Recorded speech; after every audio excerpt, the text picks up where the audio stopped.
Hello friends, एक बार फिर स्वागत है आपके अपने प्यारे से यूट्यूब चैनल मोहित पांडे क्लासेस पर। फ्रेंड्स, आज हम लोग एक बहुत ही शानदार वीडियो लेकर आए हैं आपके लिए। आज का हमारा टॉपिक रहने वाला है फिजिक्स में बायो-सेवर्ट लॉ का। ठीक है, बहुत इंपॉर्टेंट टॉपिक है और बोर्ड एग्जाम में हमेशा पूछा जाता है। बच्चा, अगर आप लोगों ने मॉडल पेपर वगैरह देखा होगा तो ये क्वेश्चन आपको नज़र जरूर आया होगा। ठीक है, बहुत इंपॉर्टेंट है बच्चा। और स्टूडेंट्स क्या करते हैं, इसको रटते हैं और रटते भी हैं तो कुछ इस तरीके से रटते हैं कि पूरा अधूरा ज्ञान और आधा ज्ञान या थोड़ा सा ज्ञान जो होता है ना बच्चा, वो विष के समान होता है। मेरे साथियों, आप अपना टाइम भी वेस्ट करते हो, बोर्ड एग्जाम में आता है, लिखते भी हो और नंबर भी आपका कटता है। तो आज मैं इस वीडियो में पूरा इस तरीके से आपको समझा दूंगा बायो-सेवर्ट लॉ कि आपको रटना भी नहीं है, आपको कुछ नहीं करना है, बस ध्यान से देखना है और मजा लेते हुए पढ़ना है बच्चा, और बोर्ड एग्जाम में तहलका मचा देना है। और पूरी फिजिक्स में सब टॉपिक आप भूल जाओगे, लेकिन आज के बाद बायो-सेवर्ट लॉ को नहीं भूल पाओगे। वो गाना तो सुना होगा कि तुझे भूलना तो चाहा मगर भूल न पाया। तो बायो-सेवर्ट लॉ को आप भूलना तो चाहोगे लेकिन भूल नहीं पाओगे मेरे चांद सितारों। आज इस तरीके से हम लोग इसको करने वाले हैं कि आपने सोचा नहीं होगा कि फिजिक्स को ऐसे भी पढ़ा जाता है। तो मेरे चांद सितारों, शुरू करते हैं आज के अपने इस टॉपिक को। तो देखिए, हम चलते हैं पहले अपने 200 साल पहले, पहुँचो 200 साल पहले। वो बात है 1820 ईस्वी की। 1820 ईस्वी में एक बहुत ही फेमस और बहुत ही महान साइंटिस्ट थे जिनका नाम आप लोगों ने सुना होगा, आरिस्टेड। आरिस्टेड दादा का प्रयोग आप लोगों ने पढ़ा भी होगा, कभी न कभी नाम तो सुना ही होगा यार गलती से। तो उन्होंने क्या बताया मेरे चांद सितारों, आरिस्टेड दादा ने बताया कि अगर किसी चालक में हम धारा प्रवाहित करेंगे तो उसके चारों ओर चुंबकीय क्षेत्र उत्पन्न हो जाएगा साथियों। और बायो और सेवर्ट जब आए तब उन्होंने क्या बताया, उन्होंने काफ़ी मेहनत की, काफ़ी समय लगाया इसमें, और उन्होंने बताया कि ये जो चुंबकीय क्षेत्र उत्पन्न हो रहा है ये कितना उत्पन्न हो रहा है। तो आज हम बात करेंगे कितने पे। ठीक है, तो आरिस्टेड दादा को बस इतना ही समझो। आज हम पूरी जानकारी लेंगे बायो-सेवर्ट के बारे में। तो वही हम बात करेंगे आज जो हमारा बायो-सेवर्ट लॉ है। ठीक है, अगर इतनी कहानी पता चल गई तो अब बहुत ही मज़ा आने वाला है आगे आपको। ये है आपका कोई चालक। अब इसको हम धारावाही चालक बोलेंगे। क्यों? क्योंकि इसमें हमने धारा प्रवाहित कर दी। पापा की परियों और मम्मी के मगरमच्छों, बहुत ध्यान से देखना, अगर समझ में ना आए तो पैसा वापस है, मज़ा नहीं आएगा तो पैसा वापस है। लेकिन ये पहले बताओ कि आपने मुझे पैसा दिया कब था? मजाक कर रहा हूँ। देखो, ये हमारा है क्या, धारावाही चालक। अब इसको धारावाही चालक क्यों कहते हैं? तो इस चालक में हम धारा प्रवाहित कर रहे हैं, आपको दिख रहा है आई धारा बह रही है, इसलिए हम इसको धारावाही चालक कह रहे हैं। मेरे चांद सितारों, इतनी बात क्लियर है। ये आपका कोई चालक है, कोई तार है, इसमें जब हम धारा प्रवाहित करते हैं तब देखो बच्चा क्या हुआ, हम इस तार का एक छोटा सा भाग, एक छोटा सा अंश लिए हम, जिसको अल्पांश कहेंगे। यहाँ पे हम क्या कहेंगे, अल्पांश। अल्प का मतलब छोटा, अंश का मतलब भाग, टुकड़ा। जब छोटे से टुकड़े को हम लिए और जिसकी लंबाई क्या है, डेल्टा यल है, तो इस डेल्टा यल, इस अल्पांश के कारण, इस, या ऐसे समझो, इस अल्पांश से r दूरी पर एक बिंदु P लिया। ठीक है, तो इस अल्पांश से अगर हमने r दूरी पर एक बिंदु P लिया तो इस बिंदु P पर चुंबकीय क्षेत्र कितना उत्पन्न होगा वो समझो। तो आरिस्टेड आ रहे हैं बार बार। जो बायो और सेवर्ट, ये दो अलग अलग लोग थे लेकिन दोनों ने मेहनत किया, इसलिए इस पूरे नियम को बायो-सेवर्ट नियम कहा गया। अब ये नियम समझो क्या है।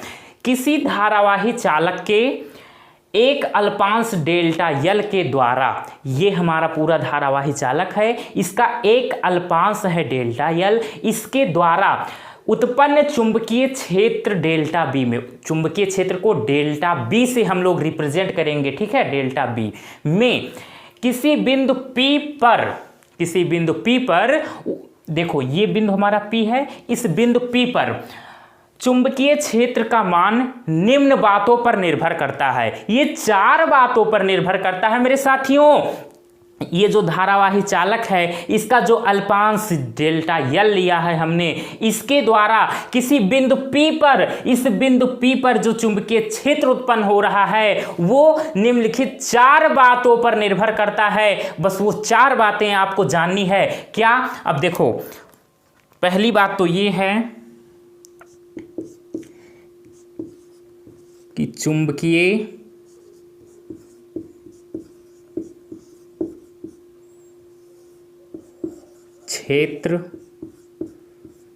क्षेत्र जो है ना, वो पहली बात तो ये समझो कि जो चुंबकीय क्षेत्र है वो ये जो धारावाही चालक है इसमें जो हमने अल्पांश ये जो डेल्टा L लिया है ना, ऐसे आपको लिखना इस तरीके से है कि चुंबकीय क्षेत्र अल्पांश चालक के अल्पांश लंबाई, चालक के अल्पांश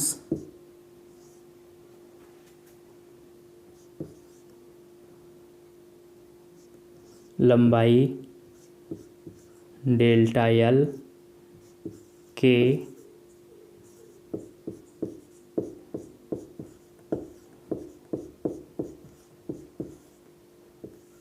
समानुपाती होता है। ठीक है, जो चुंबकीय क्षेत्र है, पहली बात तो ये है कि जो हमने ये अल्पांश लिया, इसकी जो लंबाई है या इसी अल्पांश की जो लंबाई है उसके समानुपाती होता है या अनुक्रमानुपाती कह सकते हो। तो यहां से देखो कंडीशन क्या है, चुंबकीय क्षेत्र, हम चुंबकीय क्षेत्र को किससे लिखते हैं? डेल्टा B से। चुंबकीय क्षेत्र चालक के अल्पांश की लंबाई के समानुपाती होता है। समानुपाती या अनुक्रमानुपाती, इसका चिन्ह कैसे लगाते हो? ऐसे तो लगाते हो, यही तो है ना अनुक्रमानुपाती का चिन्ह। और किसकी लंबाई के? अल्पांश, मतलब डेल्टा L। ये हो गया। अब दूसरी बात समझो क्या है।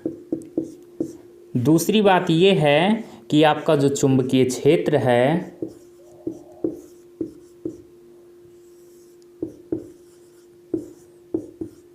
चुंबकीय क्षेत्र चालक में, या ऐसे समझो, चुंबकीय क्षेत्र चालक के अल्पांश से P बिंदु, चालक के अल्पांश से P बिंदु की दूरी के, P बिंदु के दूरी के वर्ग के व्युत्क्रमानुपाती होता है। चुंबकीय क्षेत्र चालक के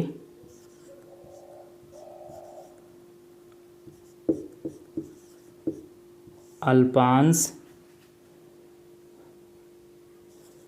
से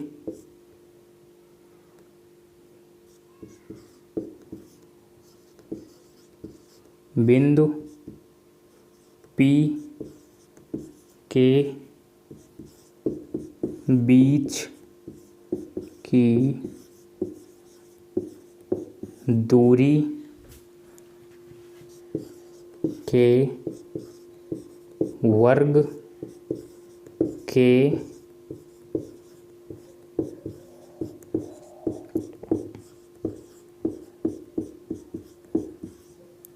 व्युत्क्रमानुपाती होता है। ठीक है, ये समझो क्या है चुंबकीय क्षेत्र, जिसको हम क्या लिखते हैं? Delta B। ये क्या लिख दिया सर? डेल्टा B अनुक्रमानुपाती होता है। अनुक्रमानुपाती का मतलब देखो 1/, किसके अनुक्रमानुपाती? जो P बिंदु के बीच की दूरी है। देखो अल्पांश से बिंदु P के जो बीच की दूरी है कितनी है? R। तो ये हमने यही तो लिखा कि चुंबकीय क्षेत्र चालक के अल्पांश से बिंदु P के बीच की दूरी के वर्ग के व्युत्क्रमानुपाती होता है। ठीक है। तो ये आपका जो चुंबकीय क्षेत्र है वो चालक का जो अल्पांश है उससे बिंदु P के बीच की जो दूरी है उसके वर्ग के व्युत्क्रमानुपाती होता है, मतलब 1/r²। ठीक है। अब तीसरी नंबर बात देखो क्या है कि चुंबकीय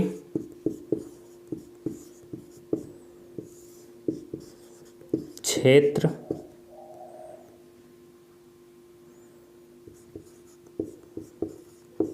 चालक के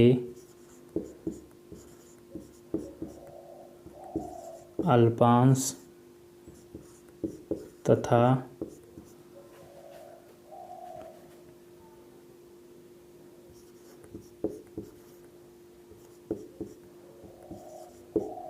अल्पांश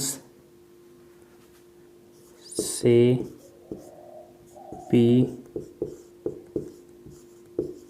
बिंदु को मिलाने वाली रेखा के बीच के कोण। चुंबकीय क्षेत्र चालक के अल्पांश तथा चालक से P बिंदु को मिलाने वाली रेखा के बीच के कोण के ज्या, जिसको क्या कहते हैं, साइन, ज्या के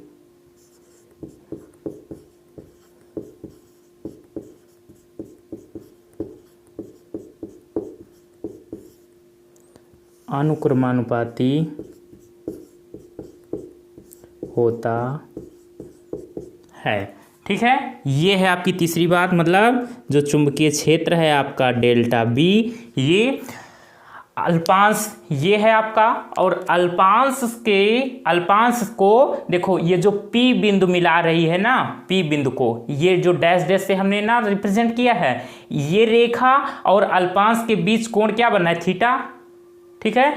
तो ये जो थीटा है इस कोण पर भी डिपेंड करता है चुंबकीय क्षेत्र, मतलब कि आपका जो चुंबकीय क्षेत्र है वो इन रेखाओं के बीच जो कोण है उसकी ज्या के अनुक्रमानुपाती होता है, मतलब अनुक्रमानुपाती चिन्ह लगाओ और साइन थीटा लिख दो प्यारे। ठीक है, ये हो गया। अब चौथी और लास्ट बात ध्यान दो कि आपका जो चुंबकीय क्षेत्र है, चुंबकीय क्षेत्र चालक में प्रवाहित धारा भी तो बह रही है, तो चालक में प्रवाहित धारा के भी अनुक्रमानुपाती होती है। चुंबकीय क्षेत्र चालक में प्रवाहित धारा के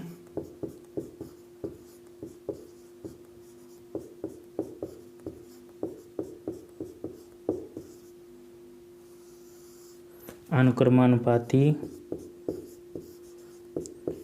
होती है।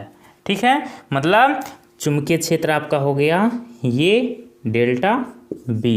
ठीक है, अनुक्रमानुपाती होता है आई के।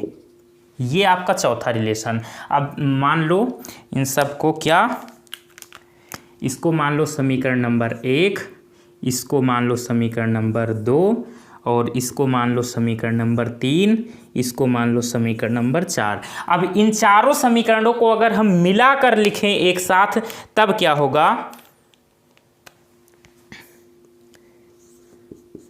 समीकरण 1, 2,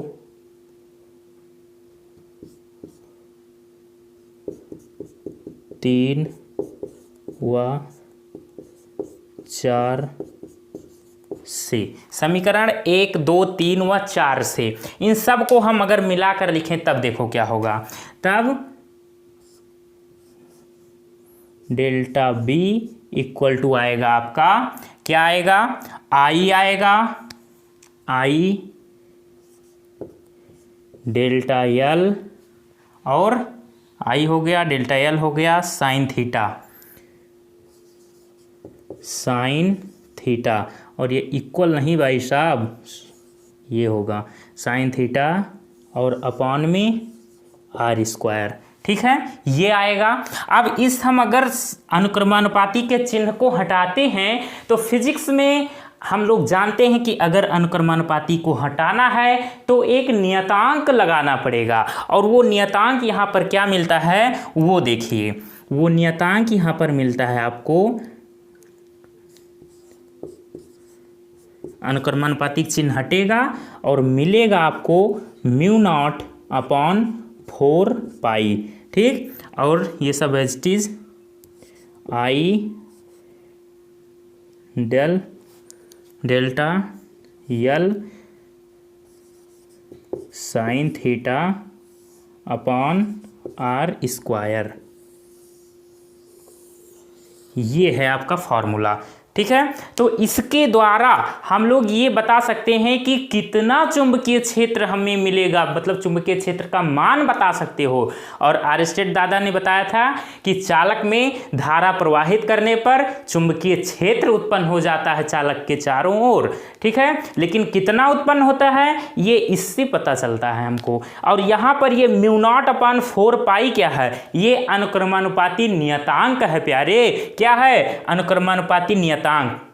आप लिखना चाहो तो लिख सकते हो। और यहाँ पर ध्यान दो, यहाँ पर एक इम्पॉर्टेंट बात है आपके लिए, क्या कि जो म्यू नॉट अपॉन 4 पाई होता है, म्यू नॉट अपॉन 4 पाई, इसकी वैल्यू होती है प्यारे 10⁻⁻7 न्यूटन एम्पियर स्क्वायर, न्यूटन प्रति एम्पियर स्क्वायर। अगर डायरेक्ट आप म्यू नॉट की वैल्यू अगर बात करो तब देखो क्या होगी, अथवा में mu naught equal to 4 pi into 10⁻⁻7 newton प्रति एम्पियर स्क्वायर।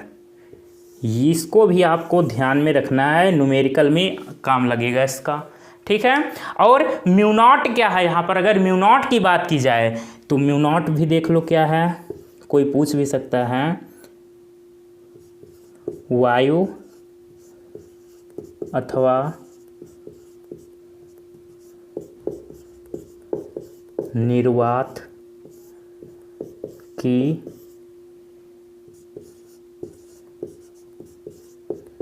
चुंबकशीलता।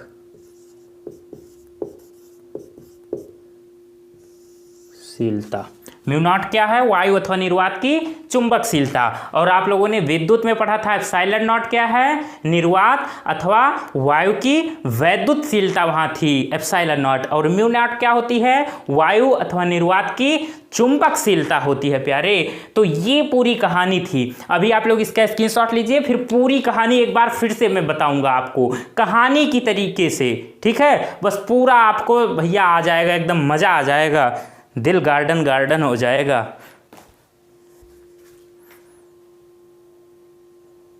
नीचे तो आपको दिख नहीं रहा है, 1 मिनट, चलिए अब दिखेगा आप लोग को। मैंने ध्यान नहीं दिया शुरुआत में, ये चीज़ आपको दिख नहीं रहा था ना, अब दिखेगा प्यारे। अब लेना चाहो तो अब ले लो फिर से स्क्रीनशॉट,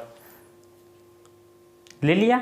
चलिए, तो मेरे चांद सितारों, मैंने आज क्या क्या बात की पूरा एक बार फिर से समझ लो, 2 मिनट का टाइम लगेगा। देखिए, आज हमने पढ़ा है बायो-सेवर्ट का नियम। बायो-सेवर्ट का नियम क्या है, तो बायो-सेवर्ट साहब ने क्या बताया है कि किसी धारावाही चालक के एक अल्पांश डेल्टा एल, अगर किसी चाल को हम लें और उसके एक छोटे से भाग, एक अल्पांश को हम पकड़ें, एक छोटे से टुकड़े को हम ले लें, मान लो ये है आपका चालक, इसके एक छोटे से टुकड़े को हम अगर लें तो क्या होगा, ये अल्पांश के द्वारा, तो इस छोटे से टुकड़े के द्वारा उत्पन्न चुंबकीय क्षेत्र, इसके द्वारा उत्पन्न जो चुंबकीय क्षेत्र है वो किसी बिंदु P पर चुंबकीय क्षेत्र का मान निम्न बातों पर निर्भर करता है। अब इसी से कुछ दूरी पर हम अगर एक बिंदु P ले लें तो इस अल्पांश के द्वारा, इस अल्पांश के कारण उत्पन्न चुंबकीय क्षेत्र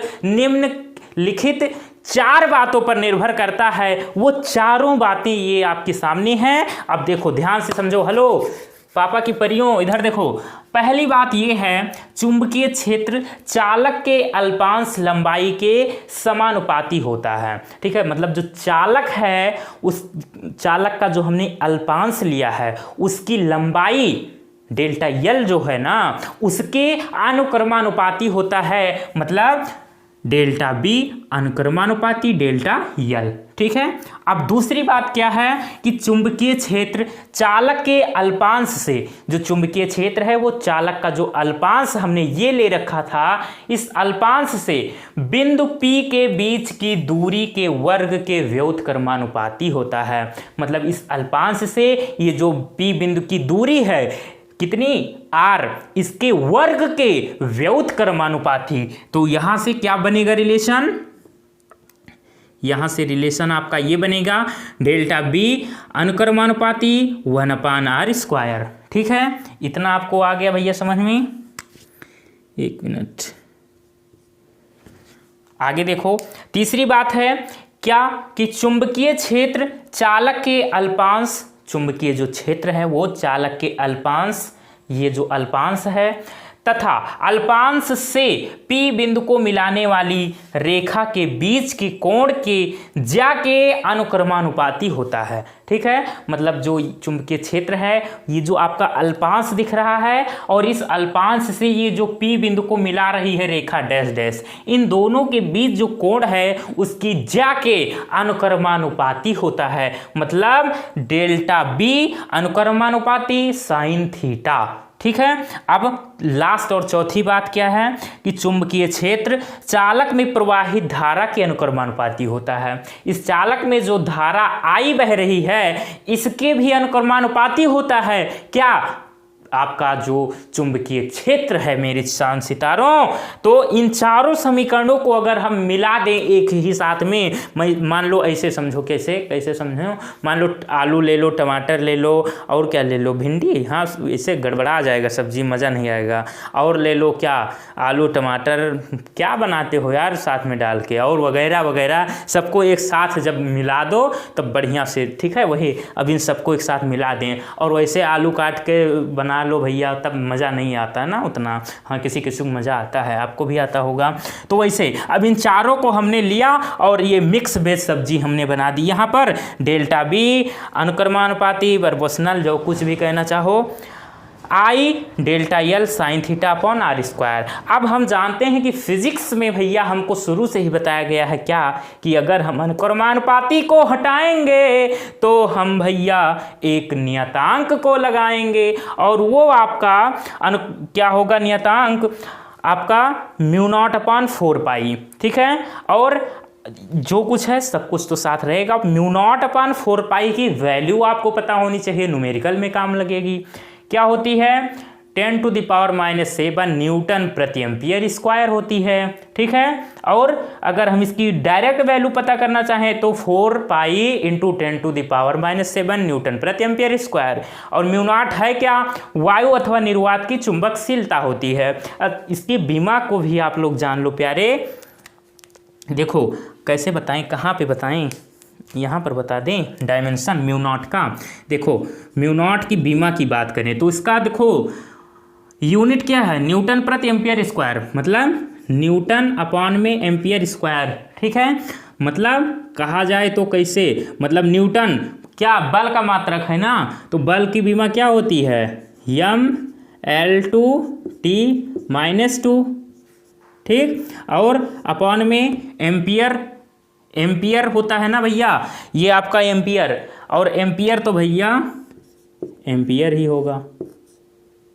ठीक, अब देखो इसको जब ऊपर ले जाओगे तब क्या होगा, यम तो ऊपर रहेगा, L2 और T-2 और A ऊपर जाएगा तो A-2 हो जाएगा। ठीक है, तो यहाँ से बीमा आप लोग लिख लेना क्या कि म्यू नॉट की बीमा होती है ML2 T-2 A-2। ठीक है, ये हमने यहाँ पर लिख दिया और इसको हम यहाँ से भैया रफ कर देंगे।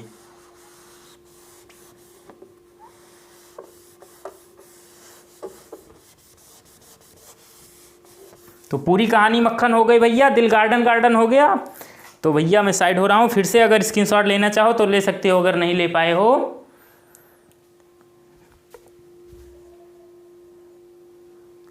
ले लिया। एक छोटी सी मिस्टेक हो गई है कि जो आपका जो बल होता है उसकी बीमा हमने ध्यान नहीं दी। बल की बीमा होती है MLT-2, तो इसलिए यहाँ पर आपका ये L2 नहीं ML होगा, केवल MLT-2 A-2। अब सही है। ठीक है, छोटी सी मिस्टेक है, गलती हो जाती है यार, इंसानों से ही होती है। अब क्या जानवर गलती करेंगे, हम माफ़ नहीं करेंगे अगर। तो मेरे चांद सितारों, आज का ये वीडियो आप लोग को कैसा लगा? अगर अच्छा लगा हो तो प्लीज़ लाइक कीजिएगा और पहली बार अगर चैनल पर आए हो तो चैनल को सब्सक्राइब जरूर कीजिएगा। हम ऐसे ही शानदार शानदार वीडियो आपके लिए लाते रहते हैं। तो अगर मज़ा आया हो बच्चा तो एक छोटा सा लाइक ज़रूर कीजिएगा और चैनल को अगर अभी तक सब्सक्राइब नहीं किया है तो सब्सक्राइब ज़रूर कीजिएगा। ठीक है, ऐसे ही प्यार आप लोग देते रहिए, हम आपके लिए हमेशा ऐसे ही वीडियो लाते रहेंगे। हम आपकी सेवा में दिन रात 24 घंटे तत्पर हैं बच्चा। ओके, तो बाय बाय, हम मिलेंगे एक नए वीडियो में।